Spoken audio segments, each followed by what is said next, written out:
a todos. Nós tivemos uma incompatibilidade tecnológica, não conseguimos conectar o computador, é que esses cabos, né, vão modificando, muda HDMI, VGA, etc.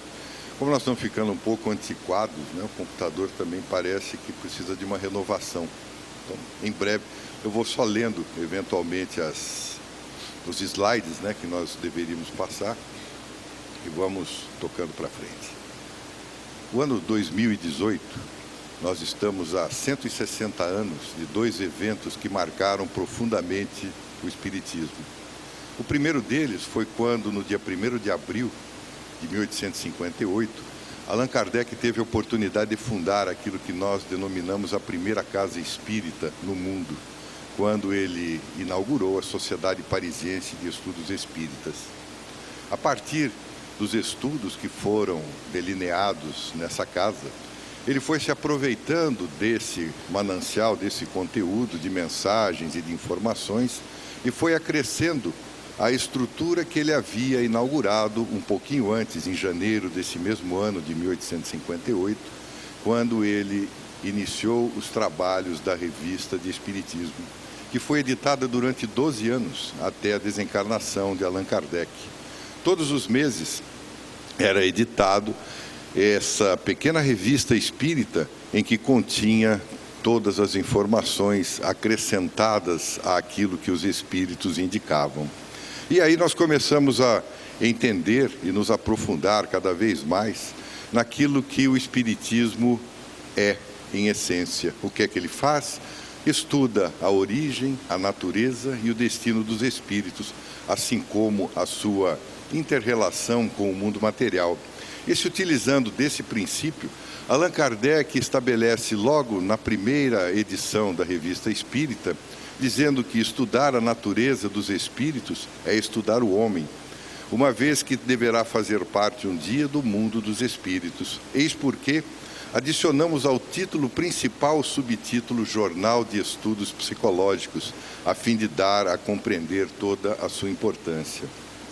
Nessa mesma época, de 1858, um pouco após, começam a surgir os primeiros eventos na área da psicologia que iniciavam um serviço, um trabalho de desvinculação da filosofia. Porque até então havia uma junção. A psicologia era, na verdade, um braço ou um ramo da filosofia. A partir de 1875, segundo alguns historiadores, Wilhelm Wundt, psicólogo, psiquiatra na Universidade de Leipzig, na Alemanha, estabeleceu o princípio do primeiro laboratório de psicologia. E a partir de então, começam a surgir aquilo que os pesquisadores denominaram das forças, ou 4 forças, na área da psicologia, que vem se desenvolvendo a partir de então. E segundo esses pesquisadores, a primeira força da psicologia é a comportamentalista, aquela que analisa a nossa estruturação psicológica dentro das paredes de um laboratório. A partir dessa primeira força surge logo depois a psicanálise de Sigmund Freud, cujo ponto principal ou primordial destacava as nossas características um tanto quanto negativas, pois vinculava-se muito à área das neuroses. Nós, por alguma razão, sempre recalcávamos qualquer tipo de situação que não fosse aquela que pretendíamos, e para que pudéssemos prosseguir as nossas vivências, nós recalcávamos naquilo que ele veio denominar de inconsciente. E mediante determinadas características, esse recalque ou essa situação que nós não gostaríamos de ter vivido e que por alguma razão ela ocorrera, acaba ressumando a área do consciente e daí começam a surgir as nossas neuroses. A psicanálise cuidou bastante, ou de uma forma bastante intensa, desse aspecto neurótico a que todos nós estamos eventualmente sujeitos. Na década de 1950, Abraham Maslow surge com a oportunidade da terceira força na área da psicologia, que ele veio a denominar a psicologia humanista, porque dizia que era necessário nós abandonarmos as paredes do laboratório, onde se replicavam as condições psicológicas, e era também necessário que nós abandonássemos os aspectos neuróticos. e colocássemos dentro da psicologia a ideia do ser humano, e daí o nome que ele deu, essa terceira força de psicologia humanista. Mas ele dizia que essa psicologia deveria ser até transitória, porque todos nós necessitamos de algo que transcenda a nós mesmos.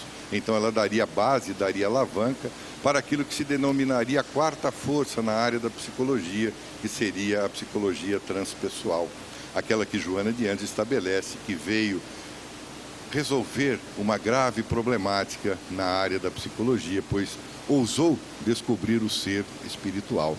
Então, quando nós estudamos esses princípios a respeito do Espiritismo, nós percebemos que, de fato, o Espiritismo vem alavancando cada vez mais as descobertas que se faz em torno da psicologia.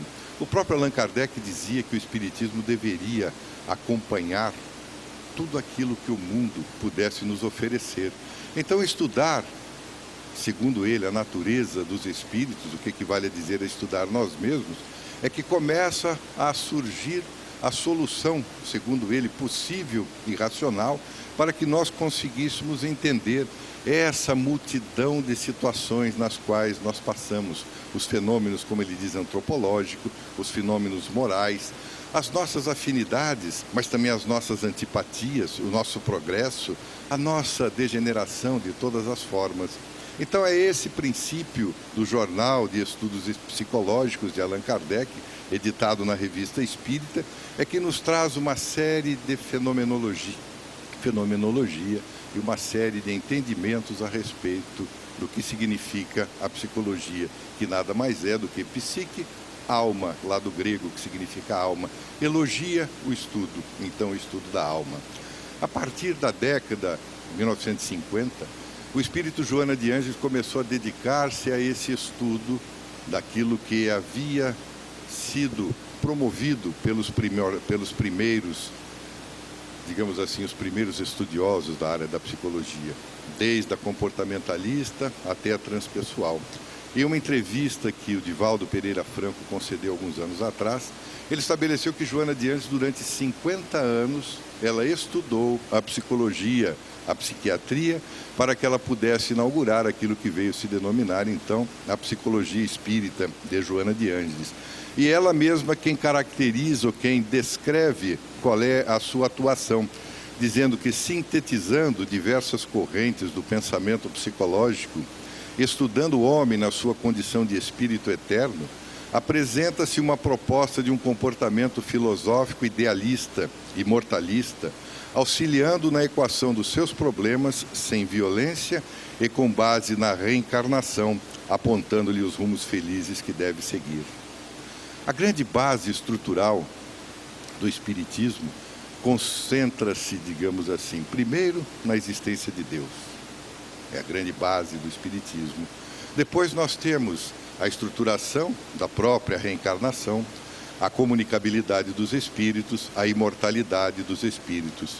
Se nós retirarmos a reencarnação dos nossos estudos, do ponto de vista psicológicos, da psique, do estudo da alma, nós ficamos praticamente sem subterfúgios, sem condições de entender todos os acontecimentos. Porque a reencarnação não é uma invenção do Espiritismo.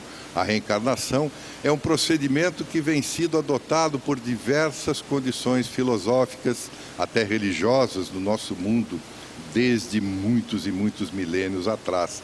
Desde a época do Bhagavad Gita, as primeiras manifestações escritas, que datam de 3.000 anos antes de Jesus, já se aventava essa possibilidade da transmigração das almas, da reencarnação. E a reencarnação tem sido objeto também de estudos mais aprofundados. Durante as últimas décadas, e por uma certa coincidência de datas, na década de 1950, um professor de filosofia da Universidade Rajasthan, o Emendra Nath Banerjee, começou a ouvir alguns relatos que as pessoas lhes traziam, dizendo que crianças que logo começam a estabelecer aquele período elocutório, quando começam a falar, né, e depois não para nunca mais, essas crianças começavam a afirmar que numa vida anterior, ela vivia em outra localidade. Como, por exemplo, a criança nascia aqui em Campinas e dizia para os pais: na vida minha anterior eu morava em Jundiaí, na rua tal, assim, assim, assado.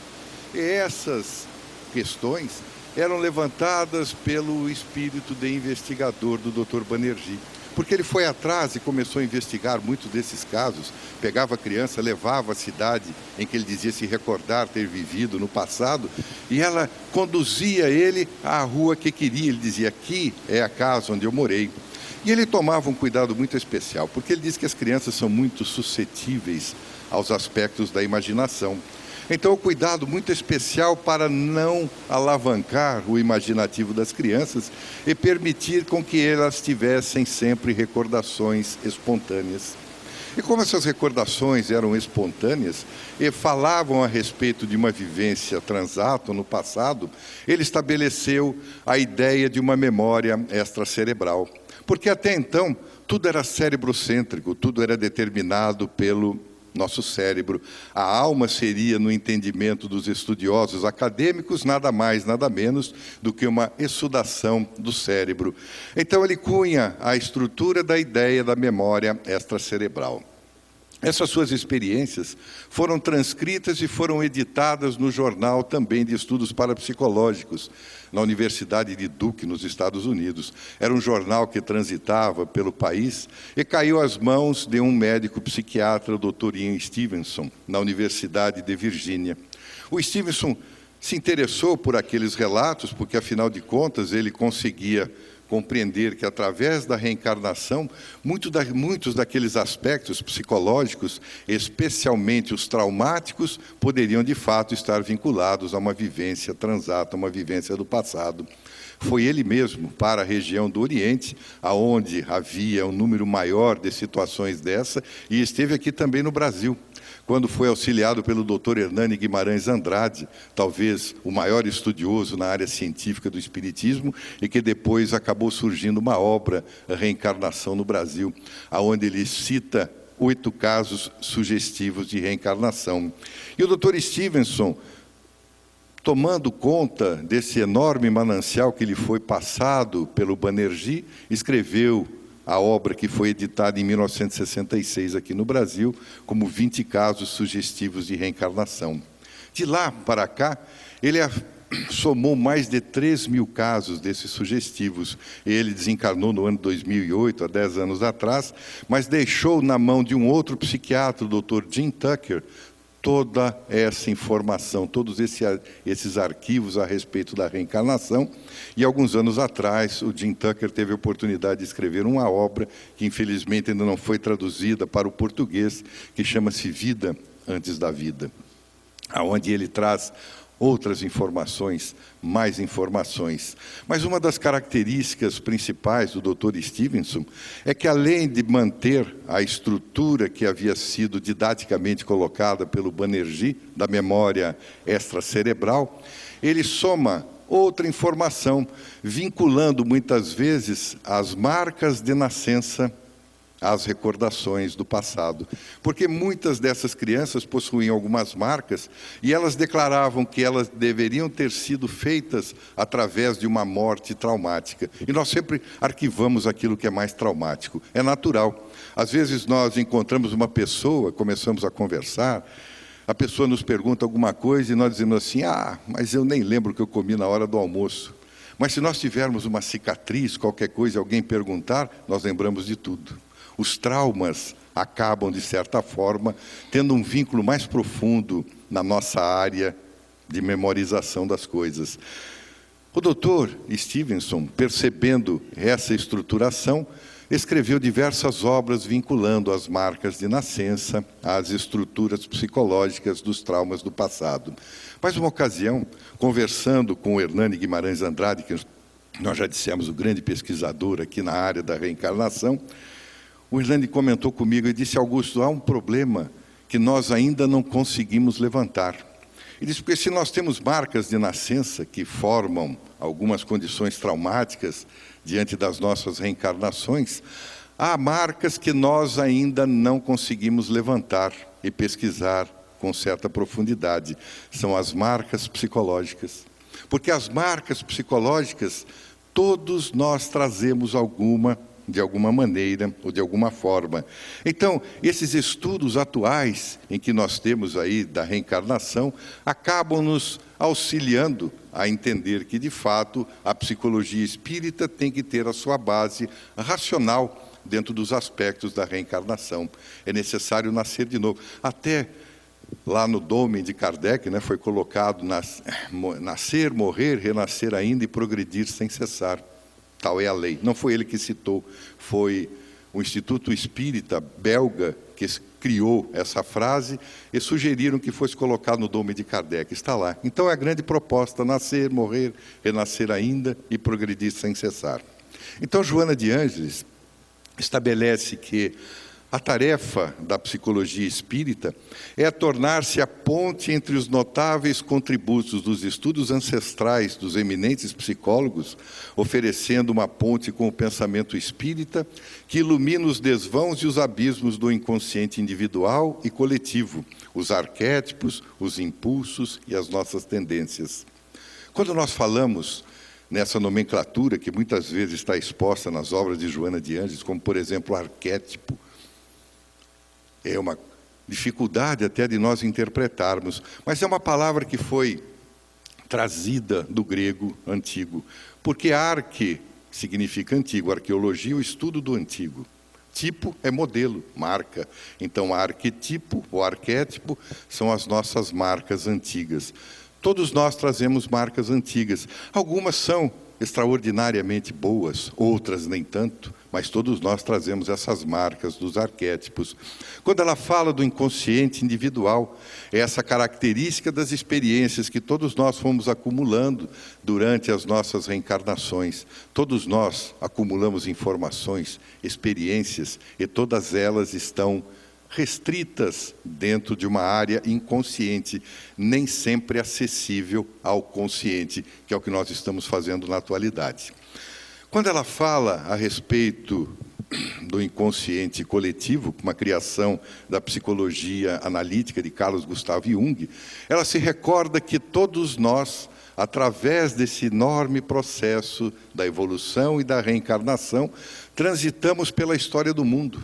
Todos nós participamos dela, direto ou indiretamente, estando encarnado ou desencarnado, participamos da história do mundo. E por essa razão, todos nós temos dentro do nosso inconsciente coletivo a história do próprio mundo.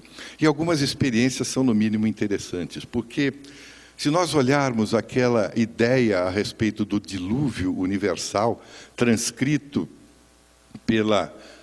talvez por Moisés na Bíblia, ele dizia que em um determinado momento choveu durante 40 dias, 40 noites e o mundo foi inundado. Alguém consegue realmente pôr dentro da cabeça que 40 dias de chuva, a noite de chuva, conseguiria inundar o mundo inteiro? É praticamente impossível.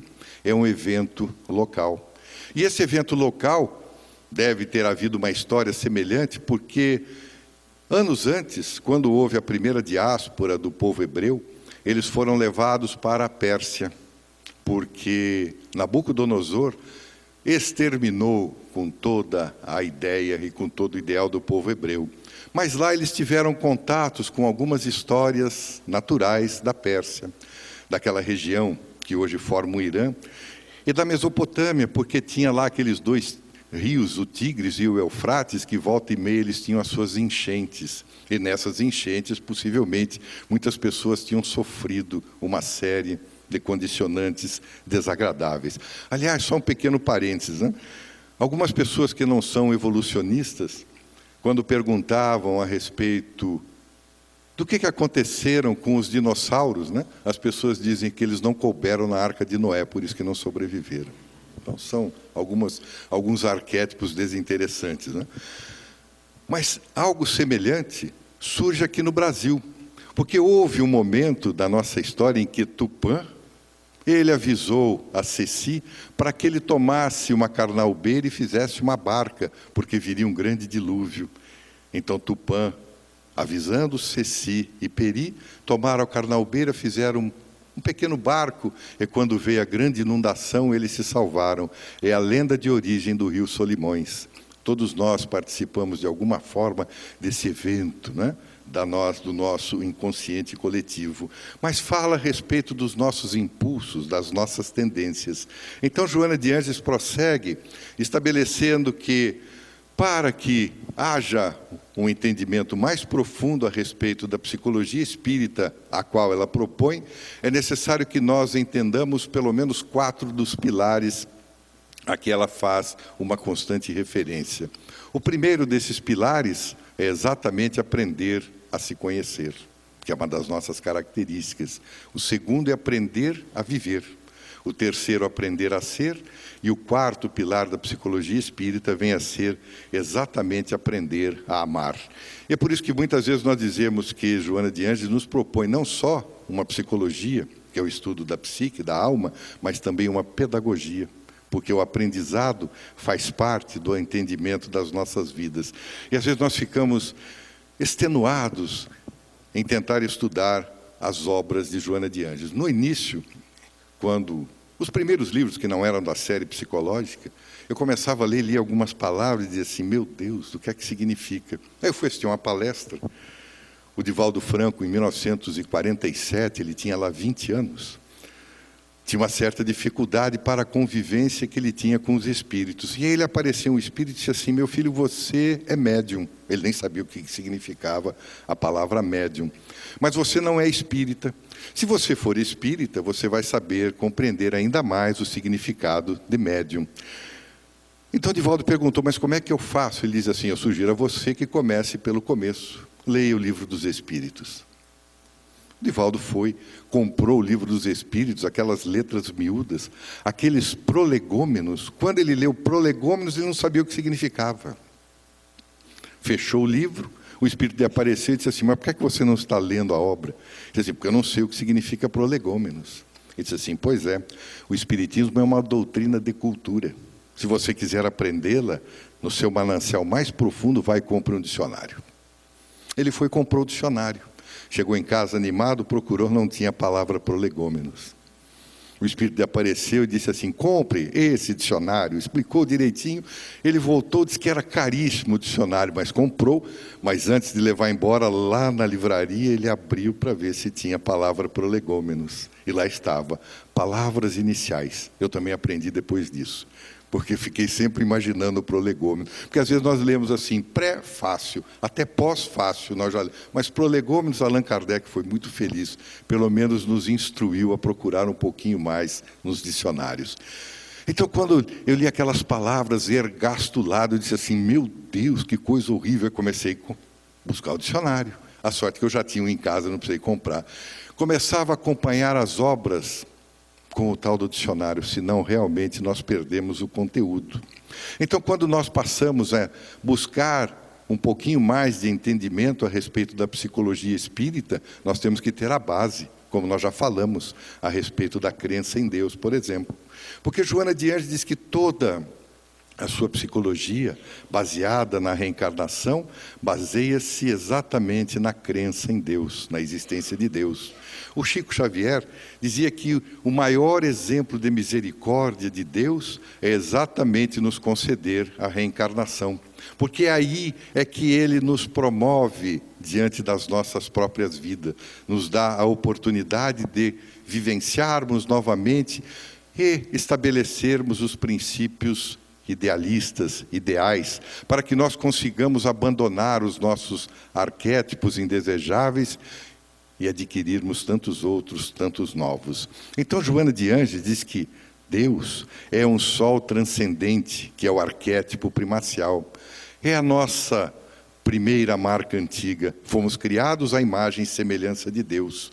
E se fomos criados a essa imagem e semelhança, como sempre se promulga, Deus é o arquétipo primacial, é a primeira marca que nós temos, é a primeira condicionante que nós aprendemos. Então ela diz que a divindade, que se irradia como fonte de vida, de calor, de energia, é o eixo central do universo e gerador do cosmos.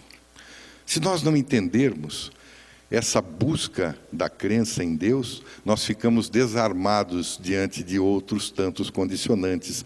Porque essa relação saudável que nós conseguimos estabelecer com Deus é bastante diferente daquela em que nós tememos a Deus. Porque hoje é muito comum ainda as pessoas dizerem: fulano é muito temente a Deus.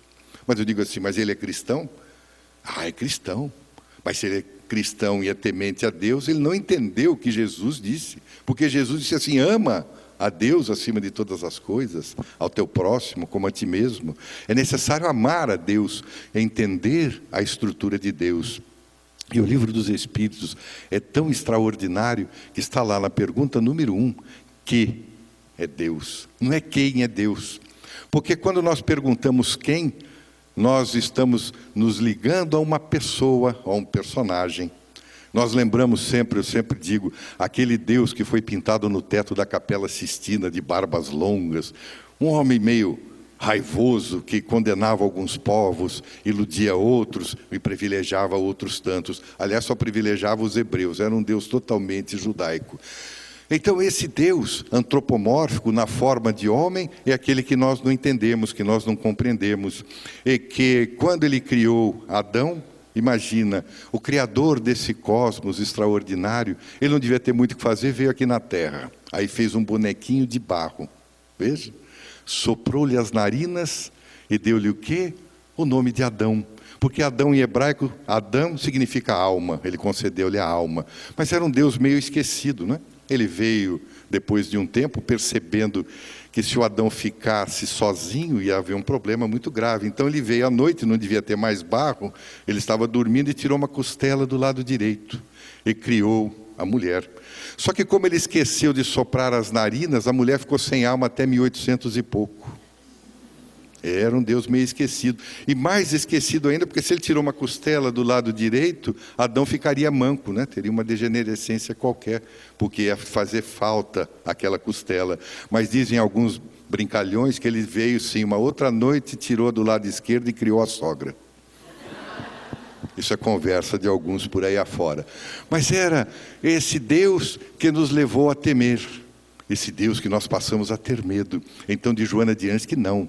Nós temos que ter uma relação saudável com Deus. Porque essa crença na existência de Deus é o que nos leva a entender o segundo ponto da necessidade da psicologia espírita de Joana de Ângeles, que é a nossa religiosidade. Porque a religiosidade, segundo ela, diz que a nossa fé religiosa segura tem que ser o resultado da nossa experiência pessoal com a transcendência, o que faculta uma perfeita integração do ego com o self, auxiliando no deciframento de muitas incógnitas íntimas que desaparecem. E aí surgem aquelas palavras danadas, ego. Quando nós falamos em ego, dá até medo. Eu falo assim, meu Deus, né? O que é que isso? Todo mundo fala, vá de retro, Satanás. Mas não é nada disso. Toda vez que nós reencarnamos, nós criamos uma nova personalidade. Personalidade vem da palavra persona. Quem já teve a oportunidade de ver aqueles filmes antigos, em que passam os bailes ou as peças teatrais, as pessoas se utilizavam de uma máscara. Essa máscara chama-se persona. Daí vem o nome personalidade. Todas as vezes que nós reencarnamos, nós reestruturamos-nos diante de uma personalidade. Então eu estou Augusto, mas eu não sou. Eu sou um espírito imortal. E através dessa nova reencarnação, eu adquiro essa máscara que me dá um condicionante social. E juntamente vem o tal do ego, que é uma estrutura de defesa que nós temos. E o ego tem uma dificuldade, às vezes, muito grande em entender o self, porque o self nada mais é do que o espírito imortal.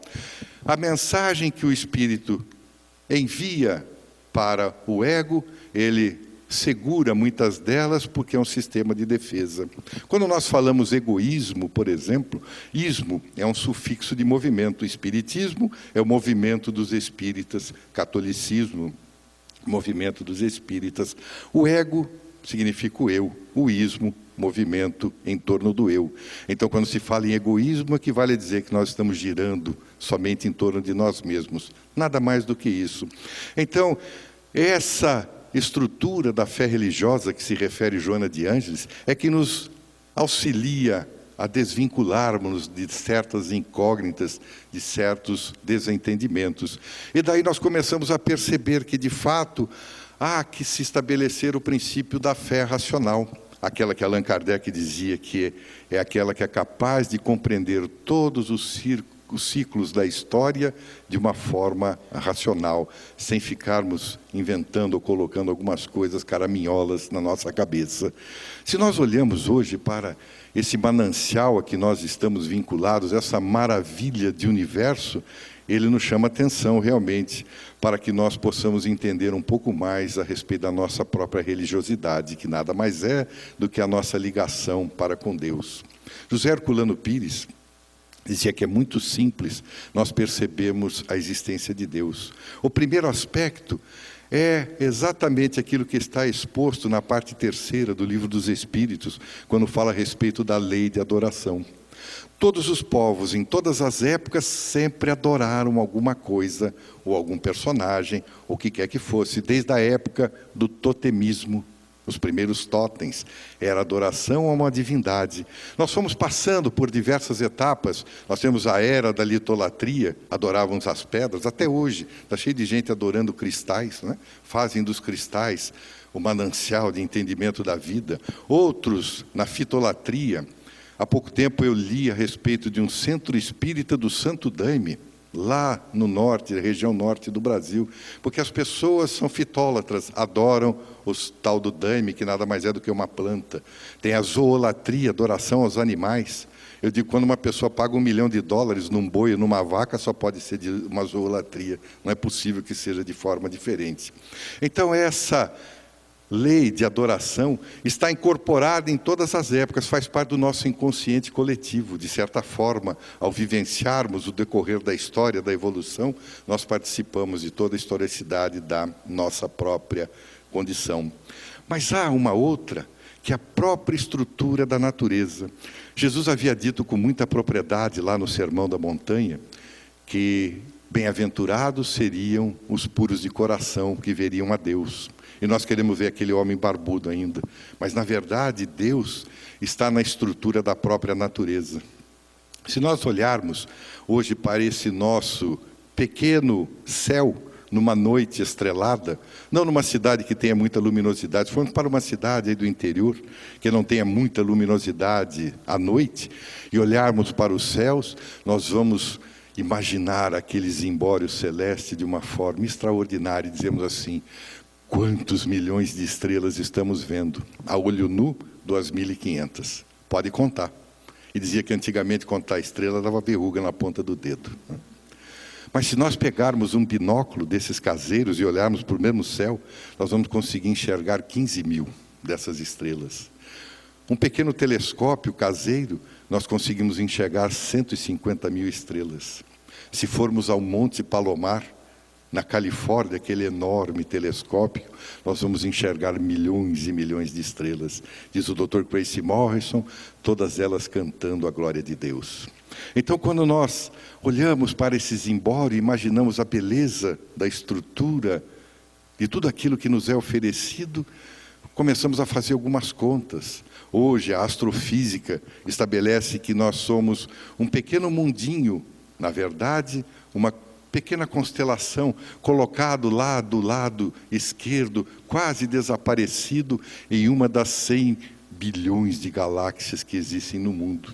E a nossa Via Láctea tem aproximadamente 400 bilhões de Sol. É Sol que não acaba mais. Por isso que naquela ocasião em que a Guerra Fria entre os americanos e os russos, logo depois da Segunda Grande Guerra Mundial, foram preocupados perguntar ao Chico: Chico, eles estão querendo destruir o nosso mundo. E o que é que nós vamos fazer? E ele, com toda a sua tranquilidade mineira, disse assim: não fique preocupado, porque se destruir esse aqui, Deus arruma outra morada para que nós possamos habitar, porque há muitas moradas na casa do meu pai. Então, essa coisa maravilhosa, Maria Dolores, certa vez escrevendo pelas mãos do Chico, diz que havia um servidor, um escravo no deserto que cuidava de alguns animais. E todas as tardes o seu senhor percebia que ele se afastava, subia um pequeno acume, ficava ali por alguns momentos e depois voltava. Parecia que estava até restaurado depois de um dia de trabalho.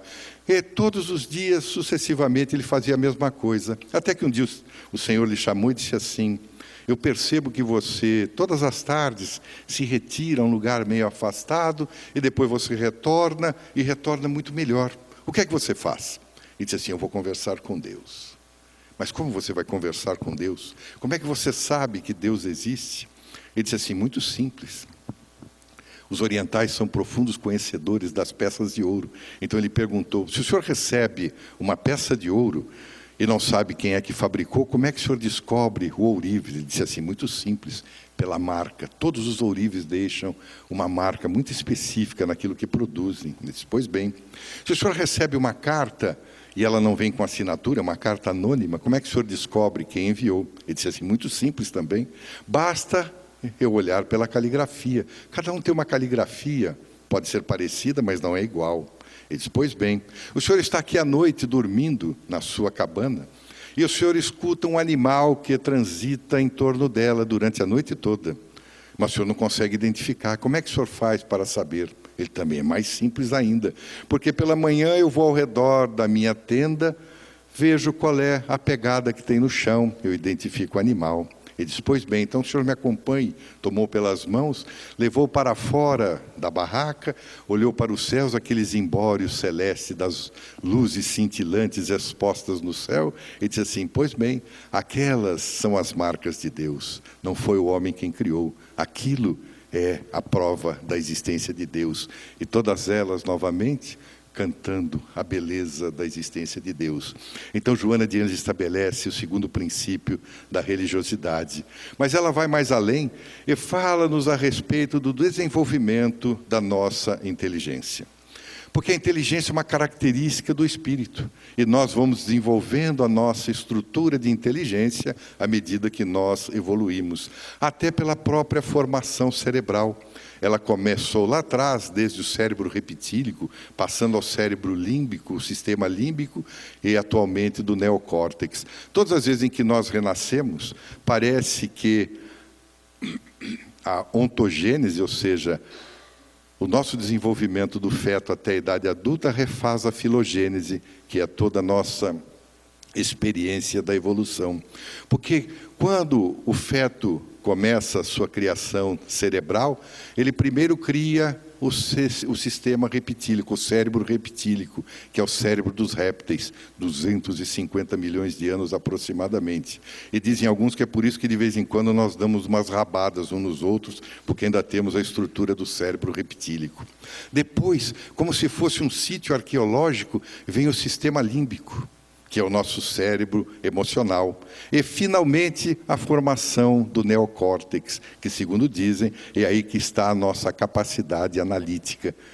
Nós temos, então, capacidade de analisar. E, durante muito tempo, nós fomos, a partir do início do século passado, estruturados diante, ou escravizados diante da descoberta de Théodore Simon e Alfredo Binet, que estabeleceram o princípio do QI, o quociente de inteligência.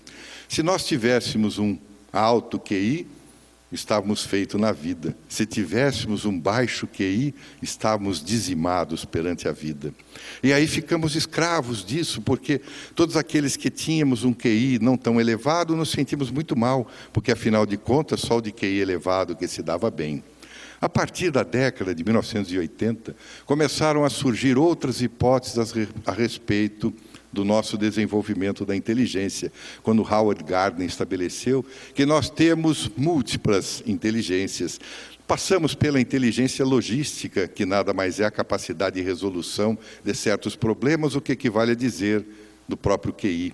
Mas nós temos também a nossa capacidade linguística de escrevermos, de nos expressarmos, a sinestésica. Nós vemos que alguns atletas fazem mágicas com as bolas de futebol, de basquetebol, de voleibol. É a nossa capacidade, a nossa inteligência sinestésica. Inteligência musical. Não é essas músicas que fica batendo bumbo, pelo amor de Deus. Isso aí é retroagir um pouquinho na área da inteligência. Mas todas elas, a espacial, a interpessoal, a capacidade de nós sermos inteligentes com as outras pessoas, intrapessoal, inteligentes com nós mesmos.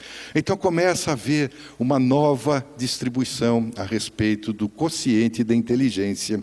E por volta dessa mesma década, Howard Gardner, você estava lendo um livro do Howard Gardner a respeito da inteligência emocional, porque ele percebeu em uma reunião na Universidade de Harvard, onde ele estava em um mestrado, que pessoas que haviam se formado há 20 anos atrás, em uma das suas múltiplas reuniões, ele viu que nem todos aqueles que eram dotados de um QI tão elevado eram pessoas que tinham se dado bem na vida, porque outras que não eram dotados do QI elevado se davam bem, porque eles tinham uma capacidade emocional de resolver problemas. Então ele surge com a ideia do QE, do quociente emocional. A capacidade nossa de nos movermos diante das dificuldades emocionais. E quem é que não passa por uma dificuldade emocional? Mas, no ano de 2000, a doutora Dana Zohar, física quântica, estabeleceu a existência de um terceiro Q, que veio do inglês QS, o quociente espiritual, ou inteligência espiritual.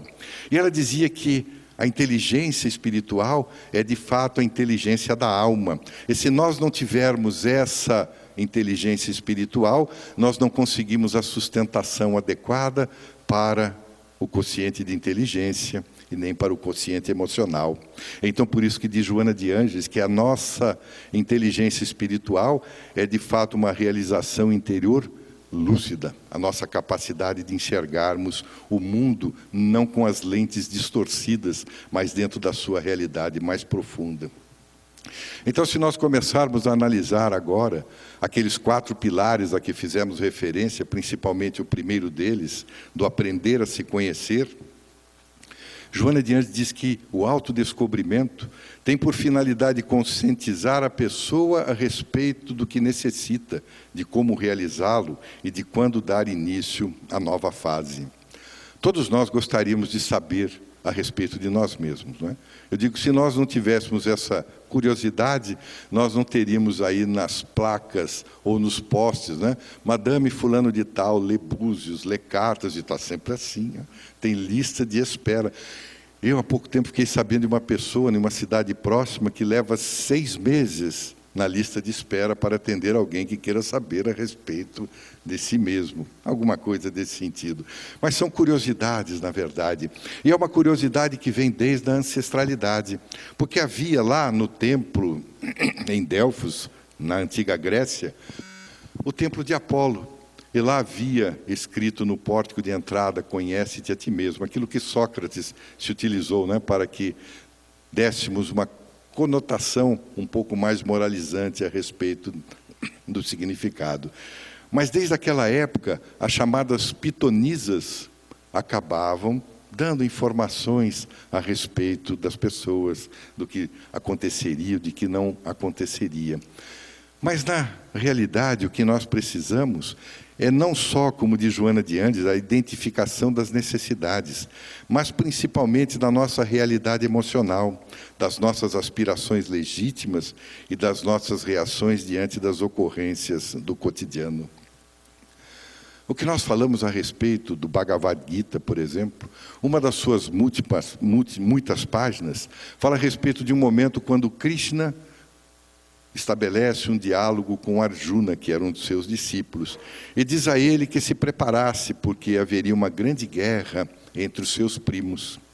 Arjuna se diz espantado, disse assim, mas como é que os meus primos podem guerrear? Ele diz, porque os seus primos estão dentro de você. São os Kurus e os Pandavas. Porque os Kurus são as suas más inclinações, e os Pandavas são as suas virtudes. É eles que vão guerrear entre si. E desde aquela época, nós estamos guerreando dentro de nós mesmos, porque todos nós trazemos as nossas más inclinações, como Allan Kardec também estabeleceu no Livro dos Espíritos. Mas nós também temos as nossas virtudes, então nós vivemos nessa dicotomia, é uma briga interior, que volta e meia, nós estamos diante delas. Então, nesse processo de aprendizado, nós passamos por diversas fases, como, por exemplo, a primeira que nós já citamos, que é a criação da personalidade. A segunda é a fase do conhecimento, o desenvolvimento da nossa inteligência. A terceira é a nossa identificação. E aí é que nós começamos a identificar aquilo que nos é bom daquilo que não é. Começamos a nos utilizar da liberdade de agir, da liberdade de pensar, o tal de livre-arbítrio, que é a nossa opção em discorrermos a respeito de um determinado assunto ou de uma determinada situação e escolhermos se queremos isso ou se queremos aquilo. É a nossa capacidade de identificação. A quarta parte é a nossa consciência, porque conscientizar-se a respeito de nós mesmos é, segundo Joana de Ângeles, um dos maiores desafios da atualidade, porque equivale a dizer que nós estamos nos autodescobrindo, nos autoconhecendo. E nós passamos por diversas fases de consciência, desde uma consciência de sono, quando nós estamos dormindo ainda, nós temos consciência, mas ainda somos bastante ególatras, adoramos o nosso eu, adoramos só a nós mesmos. O mundo inteiro gira em nosso redor, mas tem mundo? Tem mundo. Logo depois, pelo princípio da evolução, nós adentramos a consciência de sono desperto, mas ainda estamos com sono, mas começamos a estar despertos. Que nós percebemos que existem outras pessoas no mundo, e nós começamos então a compartilhar as coisas. Aquilo que já não serve mais, que nós temos lá encostado no armário, nós começamos a doar. E aí vem as coisas estragadas. Quem trabalha com essa área de arrecadação sabe muito bem quantas daquelas coisas que são enviadas para doação não serve para absolutamente nada. Eu me lembro, uns anos atrás, nós estávamos necessitando de alguns móveis, né? Tínhamos reformado a casa e precisávamos de móveis. Aí veio alguém e disse assim, olha, tem uma pessoa que quer fazer uma grande doação. É uma agência bancária que eles estão reformando, e eles estão doando todas as cadeiras, as escrivaninhas, mas tem que ir lá e pegar tudo. Era numa cidade próxima. Tinha um amigo nosso que tinha um caminhão, desses caminhões baú, e fomos lá, ele dirigindo, eu do lado e mais um amigo nosso, os três para fazer o transporte. Eu tinha uns 20 anos a menos, até que dava para aguentar. Se fosse hoje, tinha que levar mais uns 4 ajudantes. Fomos lá, começamos, carregamos o caminhão, todos felizes, voltamos, conversando, era num sábado. Na segunda-feira, nós resolvemos então levar as coisas para a nossa casa, a casa espírita. Quando nós chegamos lá, nós olhamos assim no fundo do caminhão, tinha uma série de coisinhas, aquelas coisinhas que pareciam cupins. O balançar, o sacolejar do caminhão fez com que a cupinzada se divertisse. Jogaram tudo pelo chão. Nós olhamos aquilo lá e dissemos, como é que nós vamos colocar isso aí dentro da nossa casa? Vai comer tudo, até nós. Foi o segundo maior incêndio da história do Espiritismo. Depois do Alto de Fé de Barcelona, em 1861, foi esse de 2005. Nós fizemos um enorme incêndio, botamos fogo em tudo para que os cupinzinhos não nos atormentassem mais. Então a consciência de sono desperto. Mas logo depois, nós conseguimos entender de fato a objetividade. Então nós entramos na consciência objetiva. Estabelecemos que temos objetivos na vida, coisas que nós podemos fazer com sensatez, com habilidade, porque vai chegar um momento que nós vamos adentrar a chamada consciência cósmica. É aquela que Paulo de Tarso dizia, já não sou mais eu que vivo em mim, é o Cristo que vive. É uma consciência cósmica. Mas nós passamos então por uma série de situações até que nós possamos entender o significado do que nós podemos então abandonar as nossas más inclinações, as nossas sombras. As nossas sombras nada mais são do que as experiências que nós passamos, e algumas delas ficaram arquivadas. Imagina quando nós estamos lá limpando a nossa casa, e surge aquele monte de poeira, e nós ficamos com preguiça de recolher na pá, levantamos o tapete e jogamos para baixo dele, e outra hora eu tiro daí. É a mesma coisa quando nós fazemos limpeza na casa mental. Quando nós não descartamos tudo aquilo que temos, os arquétipos equivocados, as nossas más inclinações, elas ficam lá arquivadas, até que chegue o momento que nós possamos limpar. E de Joana de Ângeles, que esse momento é um momento de mudança, e que mudar dói, me dói. Quando nós fazemos uma mudança dos móveis, eu tenho amigos que mudam a sala toda semana. E toda semana ele reclama que está com dor. É o tal do ácido lático que dá as dores, né? Ele disse assim, mas por que você mudou? Ah, porque eu queria mudar. Eu pus o sofá de um lado, pus do outro. Então mudar dói, porque depois dá dor no corpo. Agora imagina mudar a casa mental. Vai doer muito mais, porque vai doer a alma, porque nós temos que abandonar estruturas do passado.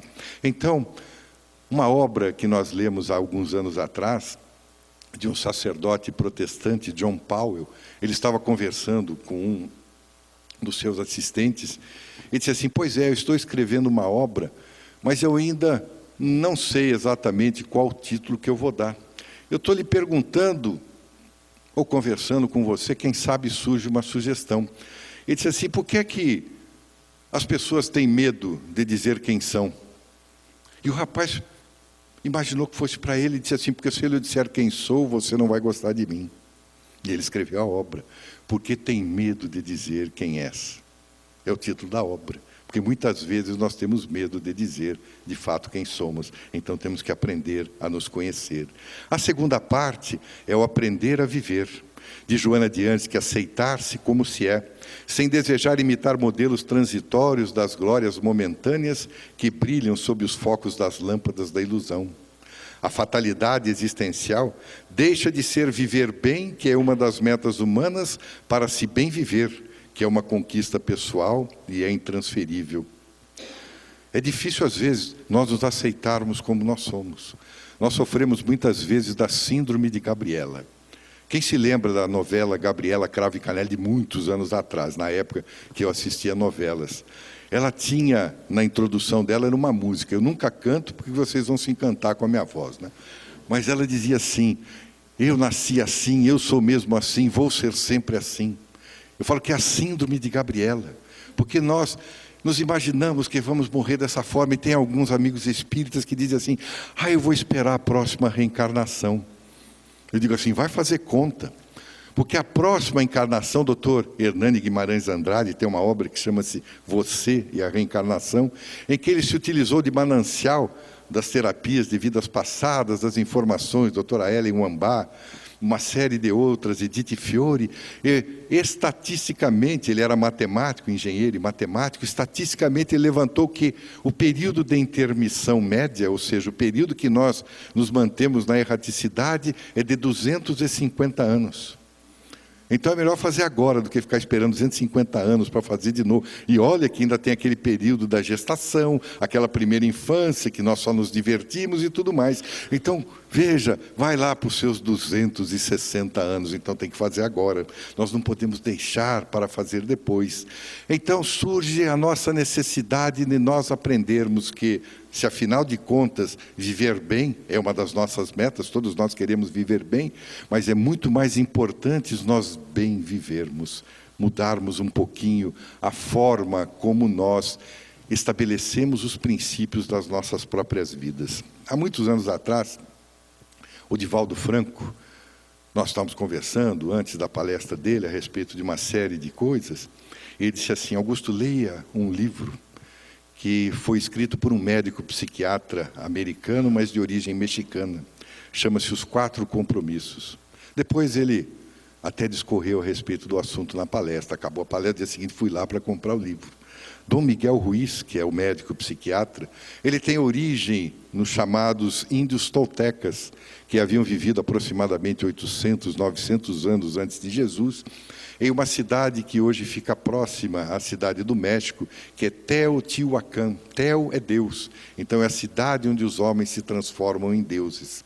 E eles tinham já estruturas extraordinárias das pirâmides que eles faziam, as avenidas dessa cidade, hoje é um ponto turístico bastante visitado em todo o México.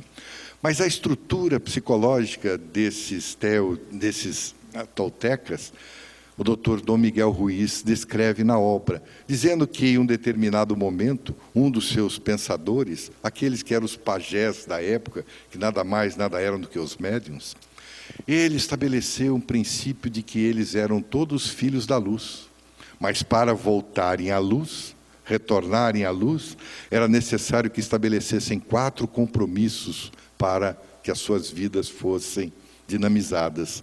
O primeiro compromisso que eles assumiam era o da palavra impecável. A palavra tinha que ser impecável. Impecável vem lá do latim impecator, sem pecado, sem mácula. Nós imaginamos que tudo que nós falamos tem um valor, tem uma reverberação. Se nós olharmos o nosso mundo contemporâneo, nós vamos perceber Adolf Hitler era dotado de um verbo extraordinário. Ele gostaria de ter sido ator. Se na Áustria tivessem contratado para ser ator, talvez ele não tivesse sido um ditador. Mas ele, com aquele verbo que ele conseguiu levantar, o povo germânico, naquela época, destruiu-se a vida, e até hoje não se sabe, entre 30 e 60 milhões de pessoas. Por outro lado, Mohandas Karamchand Gandhi, que era dotado do verbo impecável, ele dizia que, na verdade, ele nunca se colocava contra absolutamente nada. Porque se nós nos colocarmos contra alguma coisa, equivale a dizer que nós já estamos nos armando contra aquilo. Então, ele era sempre a favor de algo, e ele era a favor da não violência. E com esse verbo tranquilo, ele conseguiu libertar 800 milhões de indianos e paquistaneses, sem derramar uma gota de sangue. Palavra impecável. A segunda proposta dos toltecas era não levar nada para o lado pessoal. E eu imagino de onde eles tiraram isso, porque afinal de contas nenhum de nós faz nada semelhante. Não é? Quando as coisas nos acontecem, o que é que nós dizemos? Primeiro que nós culpamos quem é? Deus. Por que é que Deus fez isso comigo? Porque nós levamos para o lado pessoal. E aí vem aqueles amigos espíritas e dizem assim, eu devo ter atirado pedra na cruz. Eu digo assim, meu Deus, quanta imaginação. Atirado pedra na cruz. O Monte Gólgota nem tinha pedra solta, era uma pedra só, era o Monte da Caveira. Era uma enorme pedra, era um granito puro, basalto. Para enterrar aquelas cruzes, era necessário uma escavação de um buraco. Não sobrava pedrinha, só se fosse uma pedrona muito grande. Então dizia assim, eu devo ter atirado pedras na cruz. Eu digo, meu Deus, leva para o lado pessoal. Porque nós imaginamos que as coisas nos acontecem para o mal. Não, nós estamos... A reencarnação não é um processo punitivo, ao contrário, ele é educativo. Então nós estamos revivendo muitas das experiências transatas das quais nós não nos demos muito bem. Então é necessário que nós reativemos esses pontos para não cairmos na mesma índole do passado. Então não levar nada para o lado pessoal. Não faça pressuposições, é a terceira proposta. Porque às vezes nós acordamos e dizemos, eu já acordei com o pé esquerdo. Nós nem sabemos se botamos o pé esquerdo ou o pé direito. Nós estamos dizendo que nós acordamos de mau humor. Aí a pessoa também, às vezes a nossa esposa, o esposo, um filho, a filha, o pai, a mãe, sabe-se lá quem, também acordou com o pé esquerdo. Aí ele passa pelo nosso lado e grunhe, aquele bom dia, aquele... Nós imaginamos que estamos ficando surdos, porque não ouvimos nada. O que é que nós fazemos? Pressupomos que a pessoa está com raiva de nós. E aí o que é que nós fazemos? Ficamos com raiva dela também. E aí nós vamos responder à altura. Não é? Quando a pessoa vier conversar conosco, o que é que nós fazemos? Grunhimos de volta. É a mesma coisa. Eu me recordo uma passagem, conversando uma vez com o Richard Simonetti. Ele disse assim, que numa igreja protestante, dessas neopentecostais em Bauru, certa vez, o pastor estava discorrendo a respeito daquele momento em que Jesus fala assim, se alguém lhe bater na face direita, dele também à esquerda. Ele disse que um cidadão levantou da primeira cadeira, foi lá e deu uma bofetada no pastor. O pastor ficou meio indignado, se recuperou e virou a face esquerda. Não é que a pessoa deu-lhe uma outra bofetada? Ele saiu de trás do púlpito, os dois que rolaram no chão, querendo bater no outro, até que as pessoas vieram separar. E foram perguntar, pastor, mas afinal de contas, o senhor estava fazendo um sermão de dar outra face? Ele disse, mas depois da face esquerda, Jesus não falou mais nada, e aí eu não admito. Tá. Então veja, quando nós fazemos as pressuposições equivocadas, porque dar a outra face equivale a dizer a não responder o mal pelo mal, não fazer as suposições. E a quarta proposta deles é, faça sempre o seu melhor. Faça sempre o melhor que estiver ao seu alcance. Não tente fazer aquilo que não pode, porque senão podes incorrer num equívoco. Faça sempre aquilo que possas fazer para que a tua vida seja, como dizia Jesus, em abundância. A terceira parte é do aprender a ser. De Joana de Anjos, que é a educação, a psicoterapia, a metodologia da convivência humana deve estruturar-se em uma consciência de ser antes de ser em vez de poder, de ser, embora sem a preocupação de parecer. Hoje nós vivemos a chamada dicotomia entre o ter e o ser. Para que nós sejamos alguma coisa ou alguém, nós temos que ter. Se nós não tivermos nada, nós ficamos aborrecidos, nós ficamos enjaulados em nós mesmos, ensimesmados, porque é que nós não temos as coisas. No século IV, antes de Jesus, começaram a surgir as primeiras estruturas hedonistas ou epicuristas, porque os filósofos de então diziam que para que alcançássemos a felicidade, era necessário que tivéssemos o máximo prazer. Se nós não tivéssemos prazer, nós não conseguiríamos ser felizes, porque no prazer nós temos a ausência do sofrimento. E a ausência do sofrimento equivale a dizer que nós teríamos tranquilidade da alma, e a tranquilidade da alma seria então a nossa felicidade. Mas quando nós olhamos a respeito do significado de ser, há uma diferença bastante grande. As pessoas temos dificuldades em ser, mas gostaríamos de ter. O tempo todo nós buscamos ter e nós esquecemos de ser. Veja, trabalhamos incansavelmente e às vezes por pouca coisa. Jesus tinha uma das suas frases que eu considero uma das mais fantásticas. Ele dizia assim: olhai as aves dos céus. Elas não semeiam, não colhem e não armazenam nada. Deus nunca permite que nada lhes falte. Nós olhamos para as aves dos céus algumas vezes. Há pouco tempo, eu moro num local e que tem uma turma de maritacas. Essas são danadas. E elas são batedoras. Eu fiquei observando há um tempo, sempre vem duas. Elas são as batedoras. Daqui a pouco ela começa a berrar e voa para o outro lado. Aí vem toda a outra turma berrando. Aí quando ela está do outro lado, ela começa a berrar, a outra turma vai para lá. Até que elas alcancem a árvore que elas querem comer. Então elas fazem uma anarquia danada. Esses dias a pessoa disse assim: eu vou começar a dar tiro de chumbinho nessas maritacas, porque eu não aguento mais. Eu disse assim: então bota alguma coisa no ouvido, você ouve menos. Porque se nós prescindirmos da beleza, da estrutura da natureza, o que é que vai nos restar? Você quer ouvir o quê? Estampidos, carros fazendo barulho, motocicletas? Deixa que as maritacas cantem. É a alegria de viver de todas elas. Então olhai as aves dos céus. Mas Jesus ia mais além. Ele dizia de uma forma muito extraordinária: olhai os lírios dos campos, porque nem Salomão, em toda a sua riqueza, jamais conseguiu se vestir como um deles. Então nós ficamos nos preocupando. Isso não quer dizer que nós vamos abandonar o nosso trabalho, o nosso serviço. Não, absolutamente.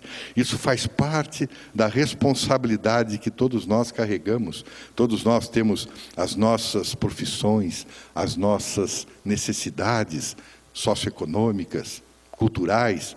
Faz parte do entendimento. Mas nós não podemos apenas ficarmos em ter. Nós temos que também tentarmos ser. Porque Joana de Anjos cita a história de Creso, que era o rei da Lídia, a região que hoje é da Turquia, que era considerado o homem mais rico do mundo. O rio Pactolo, que passa ao lado da cidade, antiga cidade de Sardis, que era a capital, despejava pepitas de ouro nas suas margens. Então ele construiu uma série de estátuas de ouro. E Heródoto de Alicarnasso, historiador grego, narra que, certa ocasião, Saulo, que era um dos 7 sábios da Grécia, foi fazer uma visita a Creso, o homem mais rico do mundo. Ele, então, ficou transtornado com a possibilidade de ter um dos 7 sábios do mundo visitando. E logo depois de um fausto almoço, ele levou para a sala dos tesouros.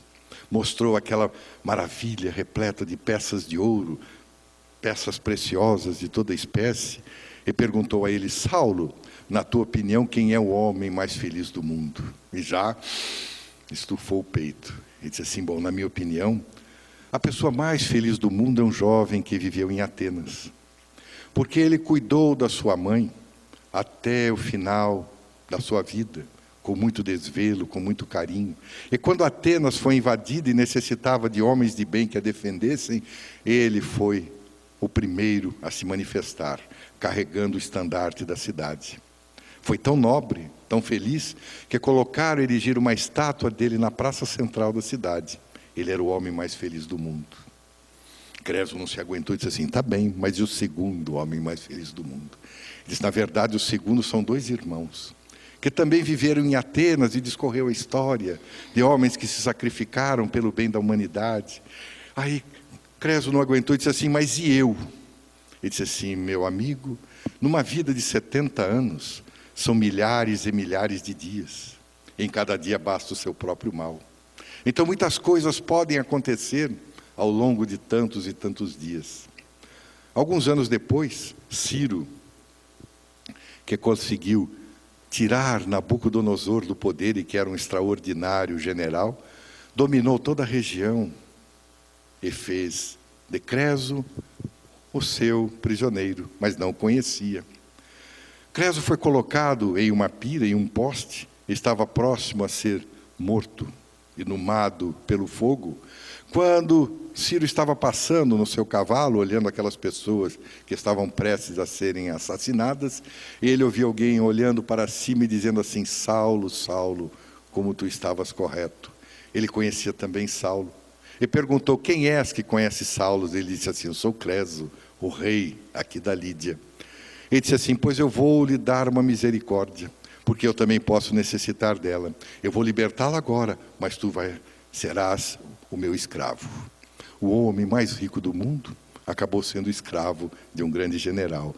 Então, aprender a ser, é necessário que nós não tenhamos a preocupação de parecer. Mas a última parte que Joana de Angelis fala é aprender a amar, porque ela diz que aprender a amar é uma das características principais, porque nós somos eternos aprendizes da vida, então estamos aprendendo a amar. Mas ela diz que o amor atravessa diferentes fases, o infantil, que tem caráter possessivo, o juvenil, que se expressa pela insegurança, o maduro, pacificador, que se entrega sem reservas, e faz-se planificador. Mohandas Karamchand, que citamos há pouco, ele dizia que quando uma única pessoa adquire a mais alta qualificação do amor, esse amor é capaz de neutralizar o ódio de milhões, o que é uma verdade. Se nós olharmos para as características do amor, sempre fez parte da necessidade de nós encontrarmos o seu real significado. E Joana de Angelis cita que na antiga Palestina havia dois homens conhecidos pela sua grande capacidade de interpretar as letras hebraicas, as letras judaicas, o que nada mais é do que a Bíblia, porque a Bíblia significa livros, mais livros, mais livros, e o Velho Testamento é exatamente a história do povo hebreu. Shammai e Hillel, dois filósofos, dois pensadores. E havia um jovem muito interessado em aprender a respeito do amor. Foi lá e ele perguntou, primeiro a Shammai, enquanto eu ficar em pé, em uma perna só, levantando a outra, o senhor consegue me explicar o significado da Bíblia? Shammai respondeu a ele que absolutamente não, impossível. Ele foi embora e foi procurar Hillel. Fez a mesma proposta, o senhor consegue me explicar? Ele disse, ponha-se na posição. Ele se colocou na posição, e Hillel virou para ele e disse assim, ama. E o que mais? Ele disse, mais nada, ama. Mas e toda a Bíblia? Basta o amor, todo o resto é para explicar o amor.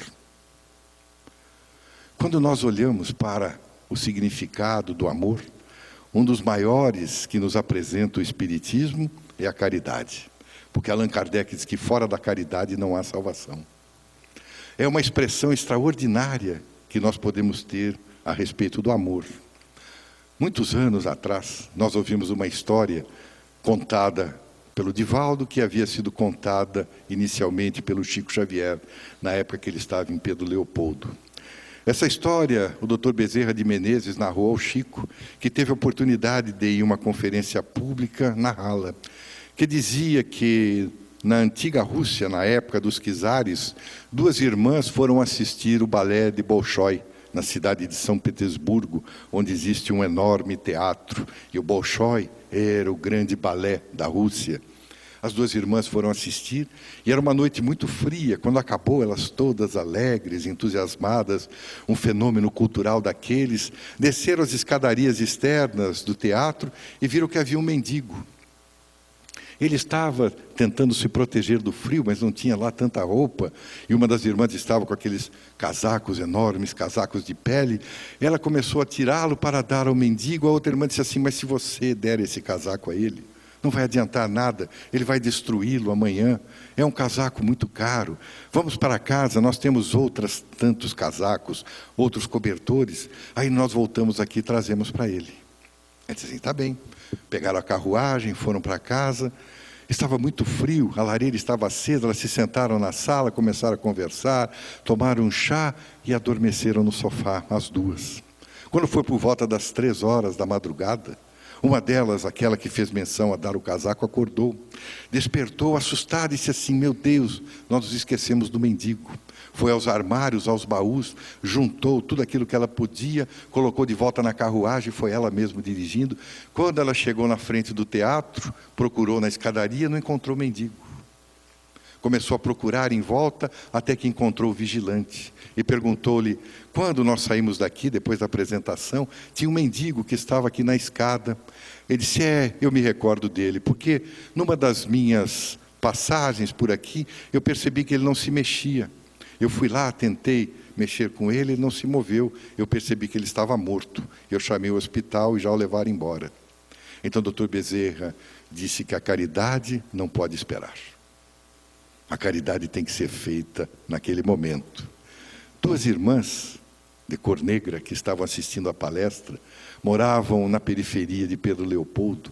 Era muito pobre, um local muito pobre. A casa delas mal tinha janelas que paravam fechadas, ou a porta principal. Era uma rua de terra, e elas vinham de sandálias, chinelos, até chegar no centro espírita, onde elas colocavam as sapatilhas, que era o único par de sapato que elas tinham.